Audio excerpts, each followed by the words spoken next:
네, 안녕하십니까. 돌직구쇼입니다. 정확히는 이번 주 김진 없는 김진의 돌직구쇼 진행을 맡은 저는 김윤수입니다. 오늘 아침 출근길, 저는 새벽에 나오긴 했는데 지금 보니까요. 어제보다는 선선한 감이 듭니다. 그런데 한낮 기온은 또 30도까지 오른다고 합니다. 일교차가 크게 벌어지는 이 환절기에는 면역력이 떨어지기 쉬우니까 체온 조절 잘 하셔야 합니다. 그럼 신문 브리핑 시작하겠습니다. 첫 번째 키워드 보겠습니다. 첫 번째 키워드는요. 방러입니다. 오늘 모든 조간신문 일면에 이 기사가 실렸습니다. 러시아 방문길에 나선 김정은의 소식, 동아일보 기사로 짚어보겠습니다. 김정은이 지난 10일 저녁 전용 열차로 평양을 출발해 러시아로 향했습니다. 한미 정보 자산의 추적을 피해 야간에 출발한 것으로 보입니다. 2019년 4월 이후 4년 5개월 만에 김정은과 푸틴 러시아 대통령 간 두 번째 회담이 카운트다운에 돌입했습니다. 두 사람 위험한 만남을 통해 무기 거래를 시도할 것으로 보입니다. 김정은은 이르면 오늘 오전 러시아에 도착할 것으로 보입니다. 이 한반도를 둘러싼 국제 정세가 출렁이고 있습니다. 이 소식 잠시 뒤에 다뤄보도록 하겠습니다. 두 번째 키워드 보겠습니다. 두 번째 키워드는요. 불안입니다. 불안. 갑자기 이 노래 가사가 떠오릅니다. 내 거친 생각과 불안한 눈빛과 그걸 지켜보는 너. 이 인물을 보는 당 안팎의 시선이 불안하다고 합니다. 한국일보 사면입니다. 이재명 대표가 중진 의원들 그리고 강성 지지층의 만류에도 이 단식을 이어가겠다는 뜻을 굽히지 않았습니다. 그러면서 오늘 오후 검찰의 재소환 요구에는 응하겠다는 뜻을 밝혔습니다. 그런데 이 대표의 이런 강경 대응 고수 입장에 당 안팎에선 원내투쟁 실종에 대한 이 불안한 시선을 보내고 있습니다.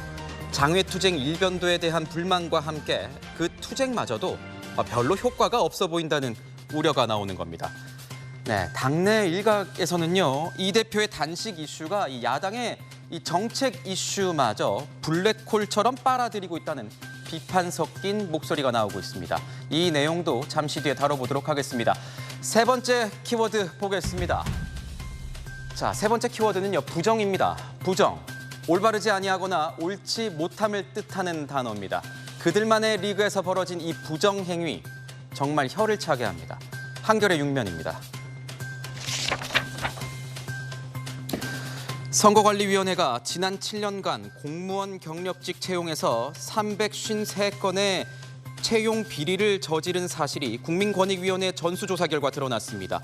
권익위는 이 선관위 채용 관련자 28명을 고발 조치하고 312건은 수사 의뢰하기로 결정했습니다.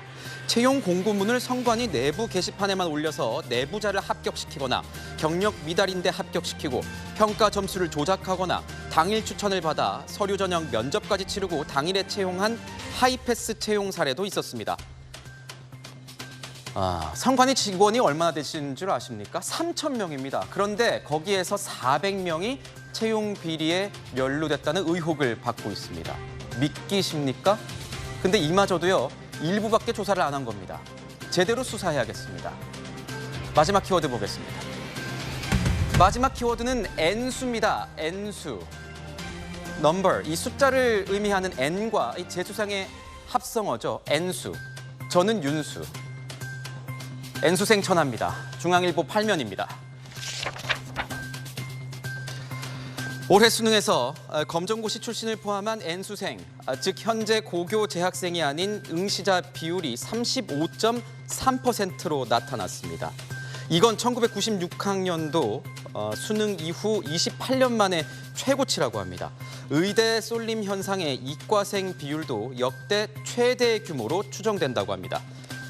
이번 수능에서는 이 킬러 문항이 배제되면서 N수생들의 비율이 많이 늘었다고 합니다. 수능에서는요, 컨디션 그리고 기세도 한몫합니다. 수험생 여러분 모두 힘내십시오. 화이팅! 지금까지 신문 브리핑이었습니다.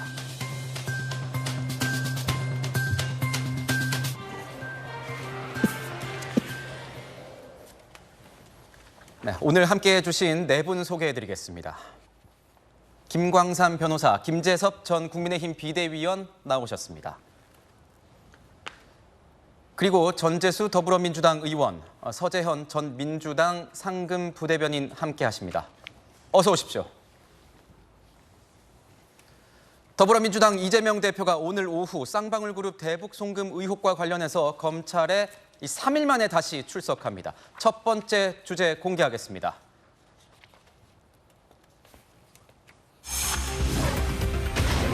네, 마지막 출석. 결제 문서는 클릭만 했다? 민주당은 이 대표가 쌍방울 대북 송금 의혹 사건과 관련해서 오늘 한 번 더 수원지검에 이 대표가 출석한다고 밝혔습니다. 들어보시겠습니다. 이재명 당대표는 검찰의 부당한 추가 소환 요구에도 불구하고 12일 당당히 응하겠다는 입장입니다. 또한 검찰 수사가 계속되면 당이 가지고 권한으로 대응하겠다고 하던데 구체적으로 어떤 게 있는지. 수사팀에 대한 합법적 대응도 포함하는 내용입니다. 대북 송금 수사 관련해서 특검도 추진할 수 있다는 말씀이십니까? 또 저번 수사 때처럼 진술의 취지를 제대로 반영하지 않는다든가 이런 경우가 있다면 강력하게 문제 제기를 할 예정입니다. 검찰 조사를 받을 수 있을 만한 건강 상태인가요? 지금 건강 상태는 많은 사람들이 걱정하고 있는 수준입니다. 네, 근데 뭐 대표께서 내일 나가서 조사를 받겠다고 하는 의지가 강하십니다. 네, 이런 가운데요. 이 대표가 지난 9일이죠. 수원지검에서 조사를 받을 당시 혐의를 부인하면서 이 답변한 발언들이 보도를 통해서 밝혀지고 있습니다. 먼저 이 대표, 이 대북 사업과 관련해서 이화영 전 부지사가 몰래 독단적으로 추진한 일이라고 답변한 것으로 알려졌습니다. 자, 일부 보도에서는요. 이화영 전 부지사가 쌍방울에서 돈 받아 먹은 것을 알고도 내가 그런 사람을 썼겠느냐? 이런 식으로 얘기를 했다는 보도도 나오고 있습니다. 또 경기지사 시절 결제 문서들에 대해서는 모른다. 나는 모르겠다. 이 모호한 답변 취지로 얘기를 했고 결제가 올라와서 클릭만 했고 승인만 했다. 난 그래서 모르겠다. 이렇게 얘기를 했다고 합니다. 김재섭 비대위원님께 좀 여쭤봐야 될 것 같아요. 네. 전결 정도는 저는 이해가 됩니다. 전결이란 거는 그 밑에 있는 뭐 전 부지사나 뭐 실장들이 전결할 수 있는 것이죠. 그만큼의 권한이 준 거니까요. 그런데 도지사 결제 라인까지 엄연히 결제 서류에 있었다는 거 아니에요? 네. 거기에 결제를 했다. 근데 모른다고 한다면 결제 서류에 그 결제 라인 있을 필요가 없는 것 아니겠습니까? 도지사 활동 안 한 거 아닙니까? 어떻게 보십니까? 그러니까 뭐 궁색한 변명을 하고 있다고 보는데 예를 들면은 뭐 어디 뭐 보도블록 설치한다 내지는 뭐 강원도 어디에 방문한다 정도는 이재명 대표가 모르고 결제했다고 할 수도 있겠습니다. 근데 이재명 대표가 직접 북한에 방문하는 일을 이재명 대표가 아무런 생각 없이 결제만 했다? 이거 상식적으로 이해할 수 있는 일이라고 저는 생각하지 않거든요. 게다가 이재명 대표가 본인의 자랑처럼 그리고 치적처럼 이야기했던 내용들이 뭐였냐면 성남시장 시절에 나는 성남시에 보도블록 하나 까는 것까지도 내 결제 없이는 안 된다라고 하면서 이 행정의 꼼꼼함, 내가 모든 것을 장악하고 있고 모든 것을 챙기고 있고 모든 내용들을 알고 있다라는 장점들을 본인 스스로가 끊임없이 이야기해왔습니다. 네. 그 장점들은 당연히 경기도지사일 때도 내세웠던 점이었고요. 당연히 이재명 대표가 민주당의 대선 후보로서 자신의 경쟁력을 이야기할 때도 누누이 했던 이야기입니다. 그런데 이재명 대표가 다른 데도 아니고 북한에 가는 일을 결제하는데 나는 모르는 일입니다라고 하는 거는 저는 선택적으로 기억하고 있다라고 보는 거거든요. 본인에게 자신이 있는 일, 내 자랑이 되는 일에 대해서는 나는 모든 것을 다 관장하고 모든 것을 다 꼼꼼하게 결제라고 하는데 지금 대북 송금 관련돼서 혐의가 자신에게 들어오고 있으니까 나는 이거 모르는 일이야. 저 사람이 그냥 했어. 라고 한다 그러면 이재명 대표는 경기도지사 시절에 도대체 뭐 한 겁니까? 저는 그 생각이 들고 게다가 이화영 전 부지사 같은 경우에는 다른 역할을 한 사람도 아니고 철저하게 어떤 평화부지사라는 경기도만의 특별한 직책을 받아가지고 대북 사업을 관장하는 사람이었거든요. 그런데 이런 사람의 어떤 결제를 통해서 올라온 보고 문건을 그냥 모르고 결제한다? 그거는 저는 말이 안 된다고 생각하고 굉장히 궁색한 변명을 하고 있다고 저는 보고 있습니다. 네, 서 전 대변인께도 여쭤봐야 될 것 같아요. 그러니까 저도 이런 거예요. 이재명 대표가 워낙 행정의 달인으로 본인을 소개하기도 했고 또 주변에서도 그런 평가를 많이 했습니다. 정말 보도블록 하나까지도 다 꼼꼼하게 신경 썼다. 그런데 결제 라인에 버젓이 결제가 돼 있는 상황에서 이거 내가 결제했는지 잘 모르겠다. 이렇게 얘기하는 건 좀 이해가 안 됩니다. 거기다가 방금 말씀하신 것처럼 2018년도에 경기도지사에 취임한 이후에 이 평화부지사 자리를 만들어서 이화영 전 부지사를 임명한 거예요. 이 부지사가 도지사 승인 없이 사기업을 동원해서 대북 사업을 독단적으로 진행했다? 이거 이해가 되십니까? 어떻게 보세요? 그러니까 이제 저는 이해가 되는 부분은 이제 그 신문 다 끝나고 신문 조서 한 140페이지인데 40페이지 읽다가 야 이게 취지와 배경이 너무 다르다 해서 이재명 당대표 측에서 서명을 안 하고 나온 이유, 이거는 이해 가는 겁니다. 왜냐하면 검찰에서 지금 언론 플레이 하는 것이잖아요. 그냥 클릭만 했다, 그리고 모르세라고 하는데 저 질문 자체의 앞뒤 맥락이 다 끊어졌지 않습니까? 그리고 김재섭 비대위원 또 방금 말씀하신 건 본인이 대북 그게 보면 30억 받고 대북 방북 비용이 아니고 스마트팜 관련해서 그리고 만약에 검찰의 질문에서 스마트팜 관련해서 이것은 이재명 당대표 측에서도 김문수 지사라든지 예를 들어 예전 지사까지 이어져 오던 사업이고요. 그 부분에서 예를 들어 검찰의 질문이 쌍방울 사업이 연관된 어떤 그런 부분에 알고서 클릭했냐 했을 때 이 부분 난 모르고 클릭했다 할 수도 있는 것이고요. 실질적으로 그 경기도지사 예산이 한 30조 됩니다. 저도 뭐 그 30개 산하 기관의 본부장을 했었는데요. 저도 매일매일 한 10건 정도 매일 클릭하는데 그전에 사업의 중요성과 어떤 구도도 다 보고하고요. 저도 이사장, 기관장에게 보고할 때 아마 기관장 또 제가 보고한 거 다 기억하지 못합니다. 클릭하는 경우도 있다는데 저 질문의 요지는 어떤 쌍방울과 어떤 그 결제, 대북 관련해서 스마트 관련해서 아마 그런 질문의 취지인데 이것을 단순히 그 앞뒤 맥락 다 자르고 클릭만 했다. 그럼 이재명 대표 입장에서는 질문이라든지 그 당시에 정확히 기억이 안 난다고 할 수가 있는 것이거든요. 근데 이 질문 자체를 어떻게 보면 대북 사업이라든지 그리고 모든 사업에 나는 모른다, 지사로서 모른다, 불리하기 때문에 모른다라고 이렇게 오해하고 악역해서 해서는 안 된다는 거죠. 아하, 이 진술이 어떻게 나왔는지 앞뒤 전후 맥락 상황을 좀 지켜봐야 될 필요가 있다. 이렇게 말씀하시는 건데 김광삼 변호사님, 저는 이런 부분도 좀 많이 나오더라고요. 오늘 보도를 통해서요. 보니까 SNS에 공개한 남북 교류 성과, 이거는 그냥 보좌진이 올린 것이어서 나는 모르겠다. 이런 답변을 번복했다고 하고 방북을 추진한 경우에 대해서도 전임 도지사들 얘기를 들면서 김문수 손학규 지사 당시에도 진행됐던 건데 이게 뭐 특별한 일이냐? 뭐 이렇게 얘기를 했다고 해요. 어떻게 보세요? 이런 답변 태도요? 일단 그 말이 되지 않죠. 우리가 이제 모든 것은 이제 상식적인 차원에서 봐야 하는데 대북 사업이라는 게 엄청난 거 아닙니까? 물론 뭐 경기도에서 이전에도 뭐 손학규 도지사랄지 다들 경기도가 이제 주도적으로 북한과 교류를 하려고 한 경우는 많이 있었어요. 그렇지만 대북 사업과 관련해서 도지사가 이걸 모른다. 그리고 부지사가 도지사 몰래 이걸 사업을 추진할 수가 있어요? 그거 자체가 이제 상식적으로 이해가 가지 않아요. 그다음에 두 번째는 뭐냐면 결제 문서에 대해서 클릭만 했다. 결제 문서에 대해서 클릭만 하는데 물론 클릭만 하는 문서도 있을 수 있죠.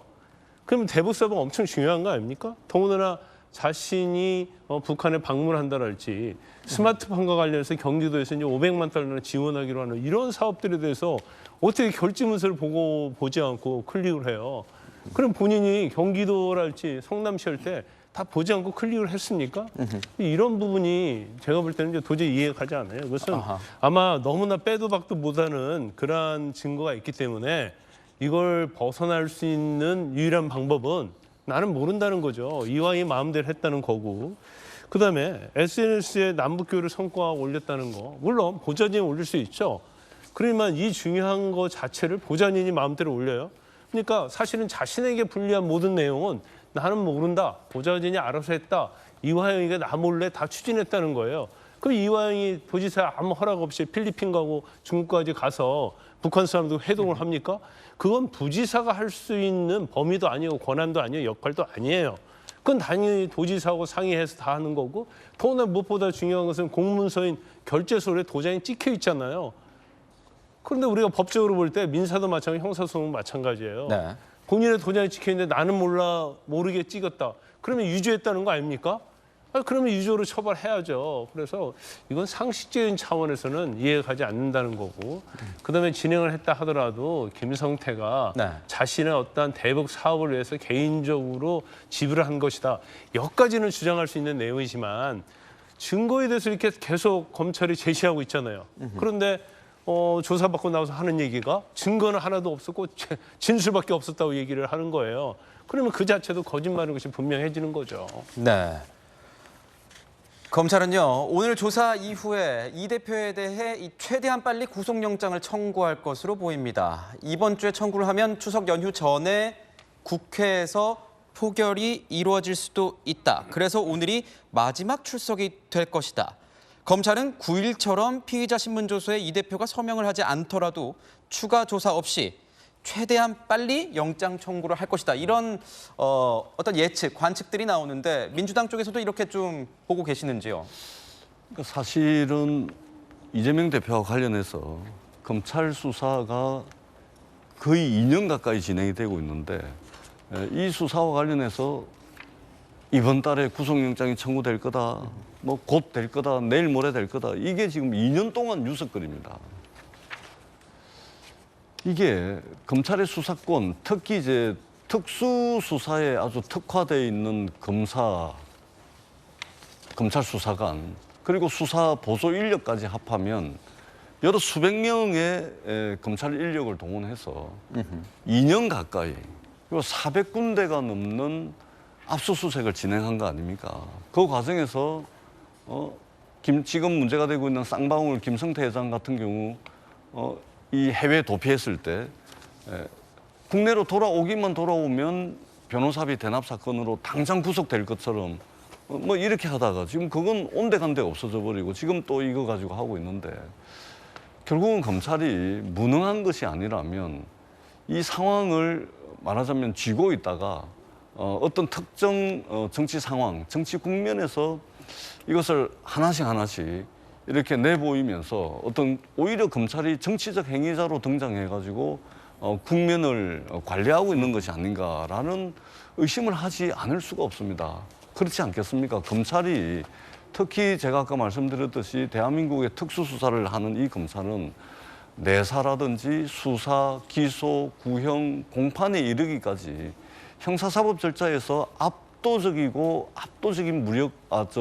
이제 권한을 가지고 있는데 2년 넘게 해가지고 지금 명확한 증거와 물증을 딱 제시를 하지 못하고 주로 진술에 의존하고 있다는 것은 검찰이 정말로 플레이어로서 정치적 행위를 하고 있지 않은가 이런 생각이 들고요. 아마 이번 건도 관련해가지고 검찰이 아마 뭐 조만간에 영장을 청구를 한다니까 그 상황을 좀 지켜보도록 하겠습니다. 네. 한 보도에 따르면요, 이 대표도 이런 검찰의 수사 상황을 지난 9일 조사 이후 직시한 것으로 알려지고 있습니다. 조금 전에 봤던 화면 내용처럼요. 주변에 이렇게 얘기를 했다는 겁니다. 민주당 지도부 인사에게 18일 본회의에는 아마 체포동의안이 보고될 것 같다. 아하.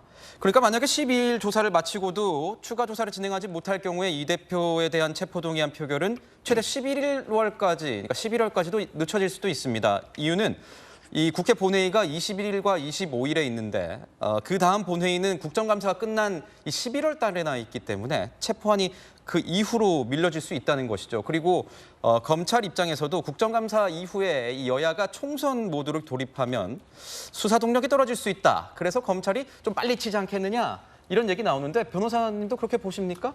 오랜만에 이재명 대표의 의견하고 저거 같네요. 아마 체포 동의안은 18일 날 국회에 보고될 거예요. 그 이유는 여러 가지가 있지만 일단 이재명 대표의 몸 상태가 좋지 않습니다. 그래서 시간이 가는 것은 이재명 대표의 건강은 악화되지만 검찰의 구속영장과 관련해서는 시간이 흐르는 것은 이재명 대표에서 유리한 거예요. 그래서 검찰 입장에서는 최대한 빨리 영장을 청구하려고 할 거예요. 그래서 아마 오늘 오후 조사는 사실은 이제 피의자이기 때문에 조사를 안 하고 영장을 청구할 수는 없어요. 그래서 조사는 하지만 결국 이게 영장 청구 여부에 뭐 증거로서 할지 아니면 뭐 청구를 하느냐 안 하느냐는 전혀 영향이 없다 이렇게 볼 수 있고 아마 제가 볼 때는 오늘 오후에 조사를 한 직후에 아마 영장은 이미 준비돼 있을 가능성이 크다 이렇게 봐요. 왜냐하면 지금 18일에 보고가 되면 21일, 22일에 이제 표결을 해야 하는 거고 근데 그 이후에는 이제 여러 가지가 문제점이 있죠. 왜냐하면 본회의가 열리지 않고 더군다나 10월 달에 가면 이제 국정감사 있거든요. 거기다가 지금 이화영 지사 구속 기간도 만료돼요. 구속기간 만료되면 이제 석방될 가능성이 있어요. 네. 그러면 결과적으로 10월 달에는 본회의를 열지 않기 때문에 이제 11월로 넘어가야 하는 거거든요. 11월 넘어가면 이제 또 총선이 또 기다리고 있단 말이에요. 그리고 지금 13일째 아닙니까? 아마 하루 이틀 간격으로 몸 상태가 굉장히 나빠질 겁니다. 급격히 나빠질 것이다. 그렇죠. 그러면 몸 상태가 나빠지면 사실 국회에서 체포 동의안이 부결될 가능성이 크죠. 왜냐하면 동정론이 있어서. 그리고 만약에 가결된다 하더라도 법원에 가면 법원에서 영장 발부하기 쉽지 않아요. 저런 몸 상태에 대해서. 그렇기 때문에 검찰 입장에서는 지금 상당히 고민이 많이 있겠지만 빨리 영장을 청구해서 결론을 내는 게 맞다고 생각할 것 같고 제가 이제 부가적으로 그거와 변론을 한 말씀 드리면 김성태와 관련된 대북송금 수사는 2년 가까이 된 게 아니에요. 김성태가 2013년 1월 15일 날 태국에서 체포됐잖아요. 2023년. 네. 네. 그러면 올해 1월 달이단 말이야. 그럼 본격적으로 수사할 수 있는 것은 김성태의 진술밖에는 전혀 없거든요. 그리고 사실 문재인 정부 때는 수사를 전혀 안 하고 이재명 대표 수사는 전혀 손 놓고 있었기 때문에 이재명 대표도 뭐 마이크맨 잡으면 2년 가까이 했는데 나온 게 없다, 물증이 없다 그러는데 실질적으로는 몇 개월 하지 않았다는 거고 그다음에 물증이 자꾸 없다고 하는데 지금 뭐 공문서들 다 있잖아요. 문건 제시 다 하고 있고 그럼에도 불구하고 문건은 없고 진술만 있다. 이거 자체는 사실은 뭐 말이 되지 않는 거죠. 그러니까요. 검찰이 근거한 몇몇 문서를 굉장히 오래 읽는데 이 대표가 장기간을 할애했다라는 이런 보도 내용도 있었습니다. 이 체포동의안이 언제쯤 국회로 올 것이냐 이런 전망은 여당에서도 나오고 있습니다. 윤상현 의원은요. 이 대표의 체포영장 이 청구 이후에 국회 본회의 기간 사이 민주당이 심각한 내부 위기에 처할 것이라고 전망했습니다. 아마 가면 제대로 된 조사가 안 될 겁니다. 결국 뭐냐 계속해서 이 구속을 늦추겠다는 거거든요. 막아보겠다는 거거든요. 네. 만약에 추가 조사 없이 영장 청구를 한다. 그럼 어떻게 되겠습니까? 민주당 부당한 수사다. 제대로 된 조사도 없이 영장을 청구하냐. 민주당이 의총에서 의결한 게 뭡니까? 지난 7월 달에 정당한 체포영장 청구에 대해서 불체권 특권을 포기하겠다. 그래서 부당한 영장 청구다. 그래서 친명계들이 부결하자. 부결시킬 것이다. 예. 그런데 비명이나 반명들은 아마 그렇게 못할 겁니다. 예, 그래서 이게 9월 달 영장이 체포영장이 청구됐다면 21일, 25일 본회의 사이에 정말로 민당이 가장 심각한 내부 위기에 처할 거다. 네. 유 의원은 이 체포동의안이 국회에 올라온 이후 본회의가 열리는 21일과 25일 사이에 이 친명과 비명이 나뉘어져서 정말 분위기가 묘하게 흘러갈 수도 있겠다 이렇게 전망을 했습니다. 그런데 이 윤상현 의원이 또 이런 얘기도 저 라디오에서 같이 했어요. 이게 보면은 그러니까 이재명 대표가 지난 검찰 조사를 받고 나와서 검찰이 증거도 없이 자기를 불렀다라고 얘기하지 않았습니까? 그렇다면 이재명 대표나 민주당 입장에서는 체포동의안 통과시키고 영장 실질심사 가서 어차피 증거 없다고 했으니까 당연히 영장 발부 안 될 것이니까 당당하게 받으면 되는 것 아니겠느냐. 뭐 이런 얘기도 했거든요. 여기에 대해서는 의원님은 어떻게 보세요? 예, 그러니까 그 구속영장이 국회로 오면 지난 올 6월 달에 그 당대표 교섭단체 대표연설이 있습니다. 그 교섭단체 대표연설에서 국회의원이 가지는 불체포 특권을 행사하지 않겠다라고 이미 이야기를 했습니다. 그렇기 때문에 검찰의 영장 청구가 오게 되면 불체포 특권의 범위 내에서 그것을 포기하는 범위 내에서 할 수 있는 정치적 선택을 이재명 대표가 할 거다. 그것은 지금도 유효합니다. 네. 지금도 이제 당의 입장이고 과연 그 범위 내에서 선택할 수 있는 정치적 행위가 그런 무엇이냐. 그것은 이제 테크니컬하게 우리가 좀 검토를 해볼 필요는 있겠지만 어떻든 그 범위 안에 있을 거라는 말씀을 드리고 그다음에 이제 윤상현 의원이 민주당이 심각한 내분이 이제 생길 거다. 이제 내년 총선이잖아요. 그러니까 아마 희망사항을 말씀을 하시는 것 같고, 야당의 어떤 심각한 내부 상황을 기대하면서 총선을 바라보지 마시고, 국민의힘이 집권 여당이잖아요. 그러면 이를 통해 가지고 실적과 성과를 가지고 내년 총선에서 평가를 받으려고 해야지, 자꾸만 당대표의 사법 리스크 또 민주당의 극심한 내분에 기대해 가지고 집권 여당이 총선을 치르려고 하는 것은 누구에게도 도움이 안 됩니다. 특히 우리 국민들에게 도움이 안 됩니다. 지금 수출이 11개월 연속으로 지금 떨어지고 있죠. 126만 명에 달하는 청년 실업자 때문에 고용 한파가 이어지고 있죠. 곧 추석인데 물가가 지금 엄청나게 뛰고 있습니다. 국민들의 삶이 녹록지가 않습니다. 그래서 이런 부분들에 집권 여당이 초점을 맞춰서 실적과 성과, 이를 통해서 평가를 받으려고 해야지 야당의 내분을 바란다든지 이런 것은 저는 국민들에게 도움되지 않는 그런 집권 여당의 자세와 태도다, 이렇게 생각을 합니다. 그렇군요. 민주당의 진성준 의원 같은 경우에는요, 이 대표를 향한 검찰의 수사가 정치적 수사라면서 민주당이 체포동의안에 대해 부결시킬 것이라고 말했습니다. 보시죠.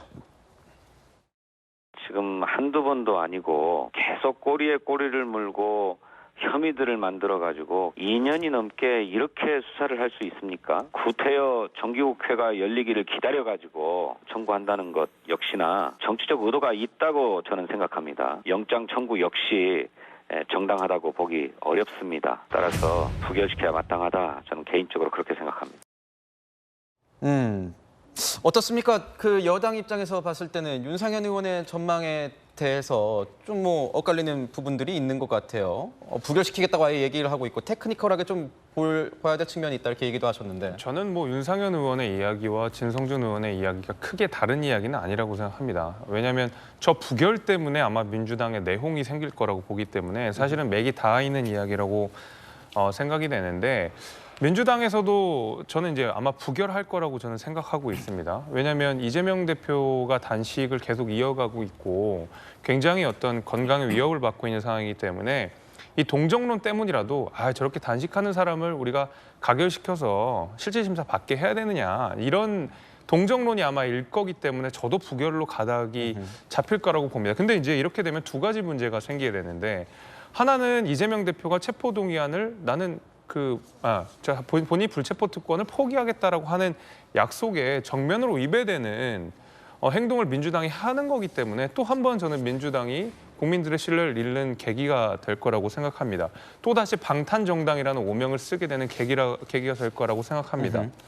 두 번째 문제는 이게 만약에 이번에 부결된다고 하더라도 이게 또 내용으로 이어질 수밖에 없는 게, 이 부결의 내용 자체가 이재명 대표의 혐의를 우리가 인정할 수 없다, 이거는 말 그대로 정말 검찰이 조작을 한 수사다, 정치적 수사다라고 판단해서 민주당 의원들이 부결을 하는 게 아니라 철저하게 이재명 대표에 대한 동정론을 바탕으로 부결이 되는 거거든요. 그렇다 그러면 이재명 대표의 혐의라고 하는 것, 이재명 대표가 가지는 정치적 리스크라고 하는 것이 없어지는 게 아니라 단순히 뒤로 미뤄지는 것뿐입니다. 언젠가 터져도 터질 문제라는 거죠. 근데 그 터질 시점이 언제냐? 국정감사 끝나고 총선을 앞두고 찬바람이 불 때인데, 그때 가서 이재명 대표의 리스크가 또다시 터진다? 이거 수도권 선거 치러야 되는 민주당 의원들 입장에서는 굉장히 부담스러운 일일 겁니다. 아마 저는 그거를 시발점으로 해서 민주당의 내용이 격화될 가능성이 대단히 높다. 그래서 지금 당장은 부결될 수 있겠지만은 그것이 결국 민주당이 방탄정당이라는 오명을 쓰게 되는 것 하나, 그리고 결국 매를 나중에 맞는다, 미뤄둬서 맞는다, 결국 매를 맞을 순간이 다가온다라는 것 때문이라도 민주당에 큰 혼란이 있지 않을까라는 게 제 생각입니다. 네. 어찌됐든 이 체포동의안 정국은요, 조만간 국회에 다가올 것 같습니다. 이 대표의 단식이요, 계속되고 있습니다. 어제 이 야당의 중진들이요, 농선 현장을 찾아갔습니다. 그리고 단식 중단을 요청했습니다. 오늘의 당에 중진 의원들이 10여 분이 함께했습니다. 건강을 회복해야 여러 가지 산적한 문제를 해결할 수 있는 것이고, 중진들이 강하게 권유하고 있습니다. 그 마음 정말로 감사드립니다. 일시적인 행태라면은 해결점이라도 있을 것 같은데 갈수록 끝도 없이 더 심화될 것 같아서 그게 그게 제일 걱정이죠. 내가 국가라는 생각에 사로잡혀 있고 나를 반대한 세력은 공산당으로 몰거나 전체주의 세력으로 보는데 이런 생각이 진짜 전체주의 아닌가 싶습니다. 야당 대표가 이게 12일째나 단식을 한다는데 정부가 됐건 여당이 됐건 코빼기도 안 보이고. 힘내세요. 쓰러지면 쇼라 본다고.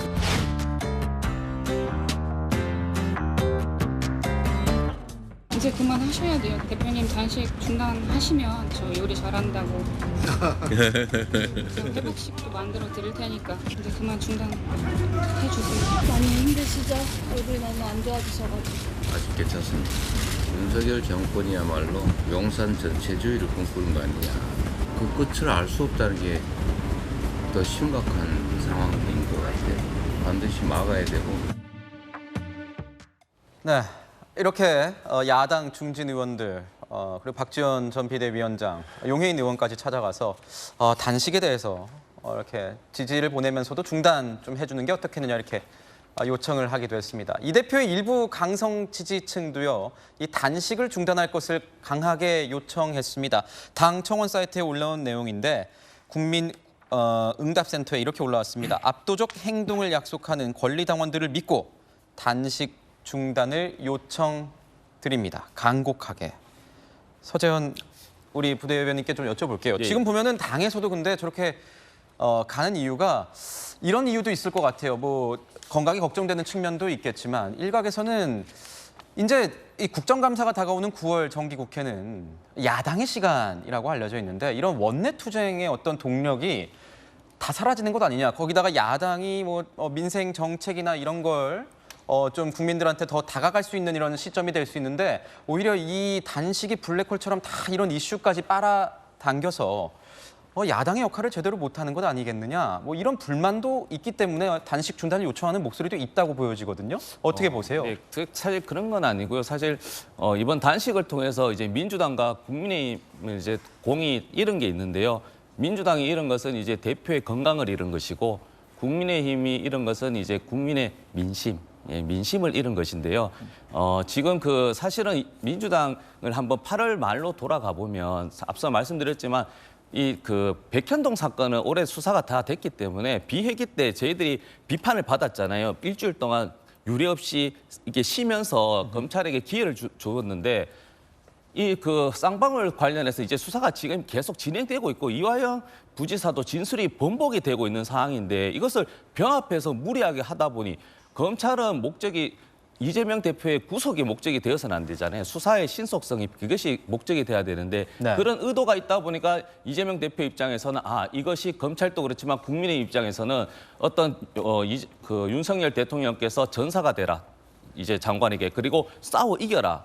민생을 챙기라 이런 얘기 아니고 그렇다 보니까 이게 대한민국 국가의 어떤 여당과 어떤 그런 그 대통령의 모습 자체가 국민이 원하는 게 다른 것이고 단식도 13일이지 않습니까? 조롱하는 걸 넘어서 외면하잖아요. 그러니까 국민들이 보는 겁니다. 이재명 대표가 범죄인이라 하더라도 저렇게 단식을 하면 그래도 대통령이면 최소한 정무수석이 와서 이렇게 종용을 하거나 그리고 최소한 아니라면 여당의 대표가 와서 이렇게 걱정하는 모습 정도는 보여야지 국민들도 우리나라 대한민국 대통령과 여당의 모습이구나 이런 신뢰도 있는 것인데 이것을 굳이 매번 어떤 그 이재명 당대표의 어떤 진정성을 외면하고 매번 사법 리스크인데 사법 리스크가 저도 그렇고 이재명 당대표도 피할 수 없다는 걸 알고 있습니다. 그래서 계속 6번, 7번 계속 나가는 것이거든요. 그래서 이제는 그런 그 여당이나 대통령실도 한번 보시는 게 민심이 정말 이게 여당에 불리합니다. 그것이 이제 10월 10일 날 강서구청장 보궐선거 있잖아요. 여기서 저는 이게 실질적인 민심의 결과로 나타나기 때문에 그 전이라도 정말로 정부에서는 자꾸 메카시즘 뭐 이런 식으로 하는데 정말 국민들은 진짜 사는 게 힘들거든요. 예, 그런 부분에서 좀 이렇게 변화가 필요할 것 같습니다. 여당에서는 이 대표의 단식에 대해서 이렇게 얘기하고 있습니다. 다 계획이 있었구나. 계획이 있는 행동이었다. 피의자가 민주투사로 둔갑을 하려고 한다. 강한 비판을 이어갔습니다. 이재명 대표의 뜬금없는 단식에는 다 계획이 있었습니다. 단식 11차, 앰뷸런스까지 대동된 이 대표의 소환 조사에서 이 대표는 진술조서 날인을 거부한 채 나와버렸습니다. 단식으로 인한 건강 악화를 핑계 삼아 검찰 수사를 끝끝내 회피하는 이 대표의 모습을 보니 여의도 반치광이라는 수식어를 붙여도 손색이 없어 보입니다. 피의자가 민주투사로 둔갑하여 검찰에 5번째 출석했습니다. 이재명 대표는 그동안 당당하게 수사를 받겠다 공언했지만 역시나 공수표에 불과했습니다. 제1야당 대표의 단식 투쟁에 대한 여당 최고위원들의 발언 들어보셨습니다. 여당은 이 대표의 단식이 민주투쟁이 아닌 검찰 수사를 피하기 위한 꼼수라는 주장을 계속 이어가고 있는데 지금 야당 측 인사들에서는 아니 그래도 단식을 13일째 하면은 좀 대통령실이나 여당 대표가 와서 단식 중단하라거나 뭐 정의 있게 좀 이렇게 해야 되는데 그런 모습도 안 보이고 어떻게 이렇게 비판하느냐 이런 것 같아요. 어떻게 보세요? 아니 이제 단식 자체가 이제 진정성이 있고 이제 원론적인 일반적인 단식이라면 당연히 뭐 대통령이 정무수를 보내든지 아니면 이제 국민의힘 측에서 다녀가는 게 맞아요. 그 A에 맞고 정치 도의는 맞는데 지금 이재명 대표의 단식을 정치적 투쟁이라고 보는 건 아니잖아요. 지금 국민의힘이나 정부에서는 대통령실에서는 저건 그냥 본인의 사법 리스크를 피하기 위한 단식인데 저희 가서 유료를 하게 되면 사실은 그걸 합리화시키는 거예요. 그러니까 사실은 대통령실이나 국민의힘 입장에서는 저기 찾아가기 어려워요. 그건 저는 뭐 충분히 이해할 수 있는 측면이 있다고 보고 그러면 이 대표의 이제 단식의 출근은 어떻게 될 것인가? 근데 본인이 의도했든 의도하지 않았든 간에 결과적으로 영장이 청구되고 체포동의안이 부결되는 시점이 될 수밖에 없다. 저는 이재명 대표가 단식의 목표를 80에서 90%는 이미 달성했다고 봐요. 왜냐하면 당내가 지금 결집하고 있잖아요. 이재명 비명계에서 다른 소리 나오지 않아요. 그 최고위원들 그다음에 중진들 다 찾아가잖아요.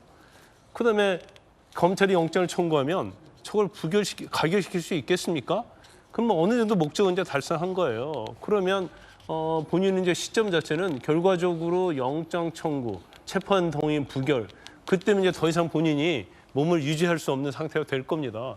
그럼 결국은 이제 병원에 실려갈 수밖에 없는 거고, 그럼 병원에서 이제 치료 받으면 단식이야 자동으로 종료되겠죠. 그래서 그걸 개혁할 수도 있고 안 할 수도 있겠죠.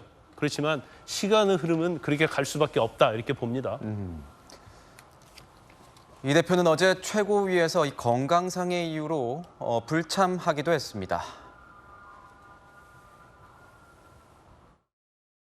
회의를 시작합니다.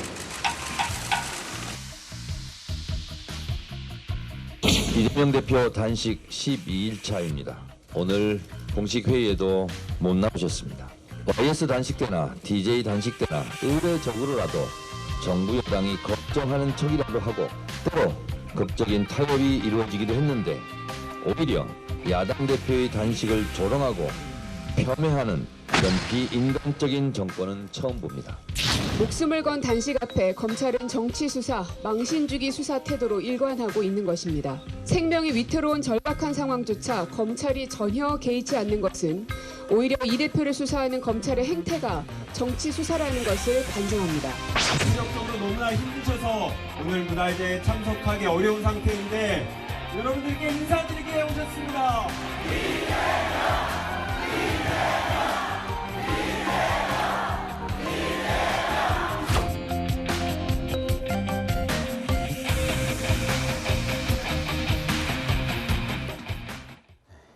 야당 최고위원들은 여권을 향해서 비인간적인 정권이다 이렇게 비판을 했습니다. 어제 단식 때문에 힘들었던지 이 대표는 최고위에 불참을 했습니다. 그런데 방금 전에 보신 영상처럼 야당 인사를 중심으로 한 촛불 문화제는 또 이 대표가 등장을 해서 인사도 하고 참석을 좀 했더라고요. 그러니까 좀 잘 이해되지 않는 부분들이 저런 거죠. 이재명 대표가 당무에 지장을 주지 않기 위해서 당무에 최소한의 어떤 지장만 주기 위해서 예를 들면 12시간은 당대표실에서 단식을 하고 12시간은 외부에서 단식을 하고 이런 얘기들을 해가지고 처음에도 비판도 많이 받고 조롱도 많이 받지 않았습니까? 근데 최고위 회의라고 하면은 그 당의 최고의 의사결정으로서 그 자리에서 중요한 당무의 모든 결정들이 이루어집니다. 거기에 이재명 대표가 방망이를 두드리면 그것이 당의 입장으로 결정이 되는 것이고요. 근데 네. 거기에는 참여하지 않고 뭐 윤석열 정권을 규탄하고 뭐 민주주의 회복을 외치고 그러니까 말 그대로 반정부 성격의 투쟁을 갖는 집회에는 나가서 저렇게 인사를 한다는 것 자체가 이재명 대표가 처음에 단식을 했을 때 내걸었던 여러 가지 조건들 가운데서 당무에 지장 없게 하겠다라는 이야기가 저렇게 보면은 좀 궁색하다는 생각이 좀 드는 겁니다. 그래서 실제로 저 정도 촛불 집회에 나갈 어떤 의지와 건강 상태가 있었으면 당연히 당대표라 당무를 먼저 챙기는 게 우선이었겠죠. 그러다 보니까 계속적으로 단식은 도대체 무엇을 위한 단식이냐라는 이야기를 할 수밖에 없는 거고 최고위원들, 민주당의 최고위원들이 계속 어떻게 여당의 지도부가 야당 대표가 단식하는데 저렇게 냉정하게 저렇게 하느냐라고 이야기를 하는데 저는 여당 지도부의 입장이 좀 이해가 가는 것이 이런 겁니다. 예를 들면은 뭐 YS도 그렇고 DJ도 그렇고 하물며 아주 가까운 황교안 전 대표 시절에만 해도 구체적으로 내거는 어떤 요구 조건들이 있었어요. 예를 들면 공수처 폐지라든지 뭐 지소미아 폐기 철회라든지 아주 구체적인 내용들. 뭐 김성태 전 원내대표 같은 경우에는 뭐 드루킹 특검. 그러니까 말 그대로 이게 받을 수 있다 없다 판단이 쓰는 문제인데 이재명 대표가 걸었던 세 가지 조건은 굉장히 모호하고 추상적이라서 어떻게 받아야 될지도 모르는 상태예요. 그러니까 이재명 대표가 도대체 단식을 통해서 관철하고 싶은 게 뭐냐라는 인상이 들 수밖에 없고 결국 이재명 대표가 단식을 통해서 얻은 것은 민주당 내 어떤 지지층 결집 내지는 계파 간의 봉합 그리고 이재명 대표의 어떤 검찰 수사를 흐리멍텅하게 만들어버리는 것. 결국 개인적인 이익과 민주당의 이익만 챙겨갔다는 거죠. 여기에 여당 지도부가 동조해 줄 필요가 없는 겁니다. 그래서 민주당 입장에서는 그것이 뭐 안타깝게 생각하는지 모르겠습니다만은 여당 입장에서도 이재명 대표를 위한 민주당을 위한 단식에 동조해 줄 필요는 없다. 저는 이렇게 봅니다. 제가 한 말씀만 좀 드리자면 뭐 국민의힘 내에도 일부 다른 생각을 가진 분들은 있는 것 같더라고요. 이정현 전 대표 같은 경우는 지금 이쯤 되면은 장기가 괴사 상태에 들어가기 때문에 뭐 단식의 명분이 있든 없든 뭐 단식을 하면서 내걸고 있는 요구 사항이 실현 가능한 것이든 여당이 받을 수 있는 것이든 없는 것이든 명분이 있든 없든 좀 단식 중단을 좀 찾아보고 위로도 하고 하는 것이 맞지 않겠냐 이렇게 이제 말씀하신 것을 봤는데 우리가 역대 정치인들의 단식 사례를 한번 보도록 합시다. 김영삼, 김대중을 거쳐가지고 가장 최근에는 황교안 대표에 이르기까지 네. 이분들의 단식이 명분이 있었는지 없었는지 이분들이 내걸고 요구했던 조건이 구체적으로 현실 가능한 것인지 아닌 것인지 명분이 있는 것인지 없는 것인지 여기에 따라서 그때 당시에 집권 여당에서 단식하는 사람들에 대해서 대응을 했던 게 아닙니다. 황교안 대표가 단식을 할 때 그 단식의 명분이 있어서 있기 때문에 요구 조건이 현실 가능했기 때문에 청와대 강기정 수석이 가서 위로하고 건강을 염려를 했겠습니까? 국무총리가 가서 했겠습니까? 그때 당시 민주당 당대표와 원내대표가 황교안 대표 찾아가서 건강을 걱정했겠습니까? 단식이라는 그것의 정치적 행위에 초점을 맞춰서 적어도 정치인들이 최소한 말하자면 정치적 도의 차원에서 할 수 있는 그런 것을 한 겁니다. 명분이 있기 때문에 간 것이 아니고 그렇기 때문에 우리가 굉장히 좋지 않은 선례를 이번에 남긴 것이고 그 여당에서 터져 나오고 있는 이 언어들이 너무 가혹합니다. 그리고 너무 인색하고요. 너무 거칩니다. 그렇기 때문에 기존에 해왔던 그런 이제 관행들이 있는데 이번에 그런 관행을 완전히 깨버려서 저는 이 정치권이 정치가 복원되는 데 있어서 굉장히 좋지 않은 선례를 남긴 것이고 아는 선례를 남겼다. 그런 생각이 듭니다. 네. 이재명 대표 오늘 오후에 수원지검에 다시 출석할 예정입니다. 저희가 관련된 보도 계속 이어가도록 하겠습니다. 자, 논란이 계속되고 있는 이 김만배 신학님 두 사람의 허위 인터뷰 의혹과 관련한 소식 이어서 가겠습니다. 신학님 전 언론노조위원장 어제 검찰에 출석하면서 김만배 씨와의 인터뷰 전후로 화천대유 사무실에 방문했다는 의혹을 전면 부인했습니다. 그러면서 검찰의 조작을 언급했습니다. 두 번째 이슈 공개하겠습니다.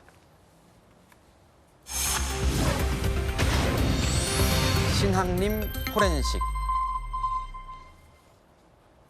어제 검찰의 압수물 포렌식을 참관하러 출석한 신학림 전 위원장은 인터뷰가 있기 이전에 화천대유를 방문했다는 의혹을 전면 부인했습니다.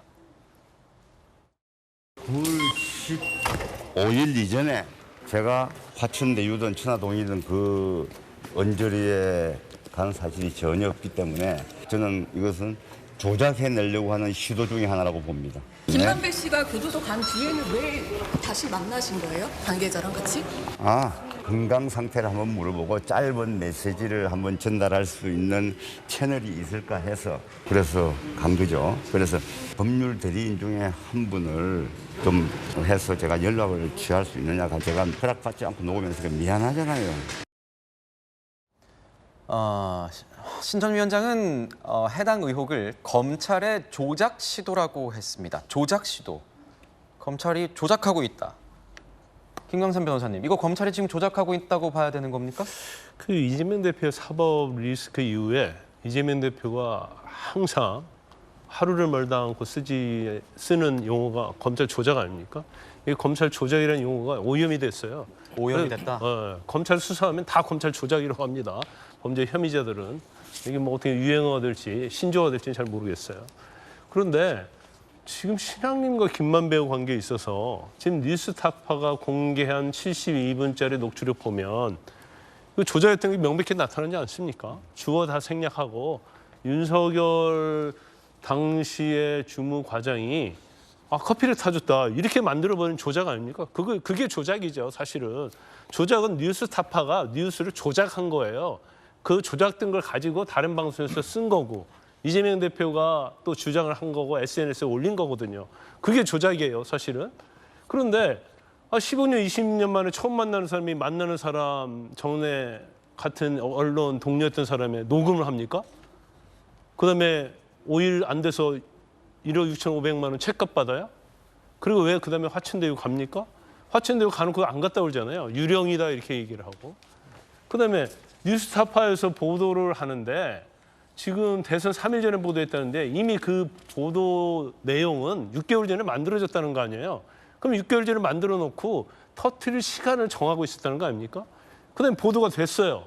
그리고 나서 신학림 씨의 지인 언론인이 문자를 보내요. 형님 대단한 일 하셨어요.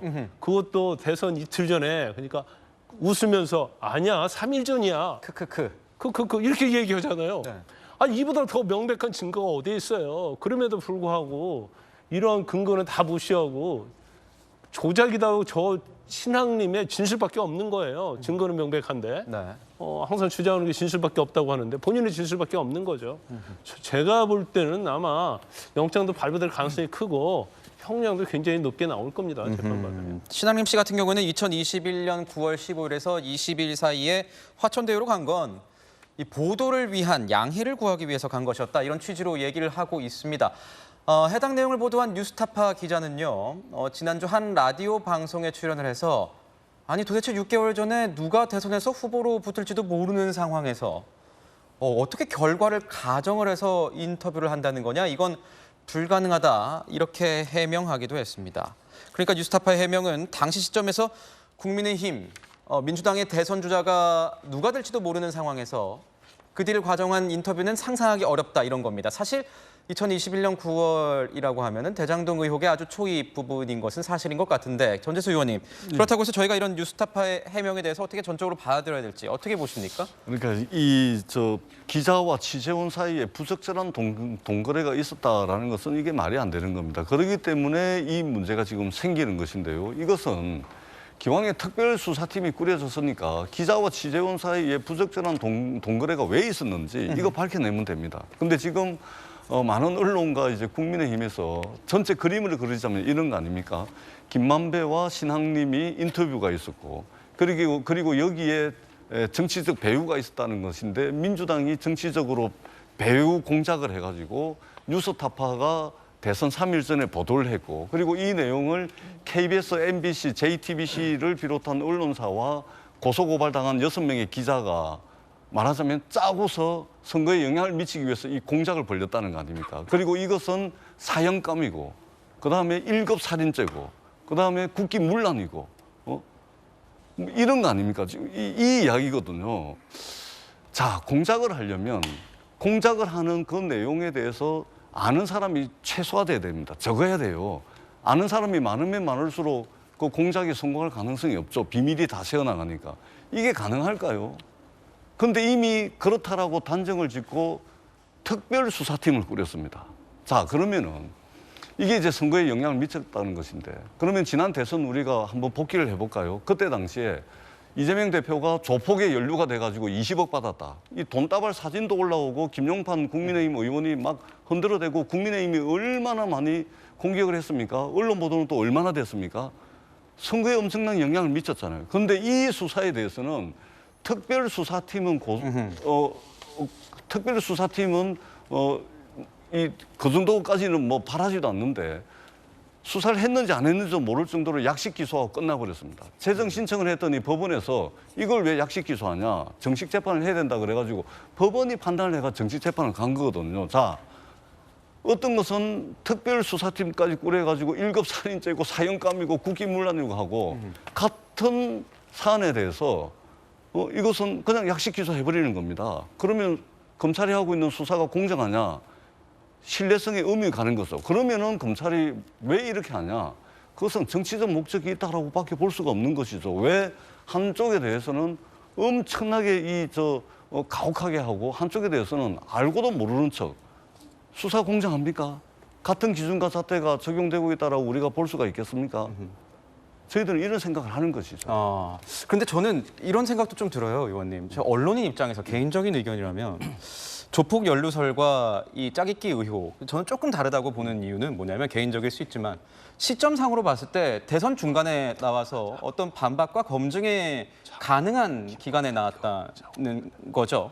이 조폭 연루설 같은 경우에. 근데 이건 대선 닥치고 정말 반박과 검증이 힘든 상황에서 나온 게 짜깁기 이 뉴스 의혹입니다. 거기다가 뉴스를 어떤 보도하는 주체, 의원과 뭐 변호사가 조폭 연루설에 대해서 얘기를 했습니다. 하지만 보도를 통해서 나온 건 전해졌다인 것이고 그 당시에 보면은 저럴 수도 있겠네라고 이렇게 국민들이 믿었을 수 있어요. 하지만 뉴스타파 이 조직은 신문 방송업을 하는 언론사 아니겠습니까? 언론사라에서 나오는 보도 거기다 단독 보도라면 어느 정도 팩트 체크가 됐겠구나. 사람들은 상당히 믿을만하다라고 볼 수 있는 상황이거든요. 충분히 우리 앵커님 말씀에서 전적으로 그럴 수도 있다고 생각을 합니다. 조금 다른 것 같아요. 충분히 그럴 수 있다고 생각합니다. 그런데 자, 뉴스타파가 최초로 보도를 하고 팩트 체크도 안 하고 KBS, MBC, JTBC 기자 6명이 보도를 했기 때문에 고소고발돼 있습니다. 기자들 같은 경우는 팩트 체크 안 한 겁니다. 그다음에 조폭 20억 돈 받았다는 거 보도가 엄청 됐습니다.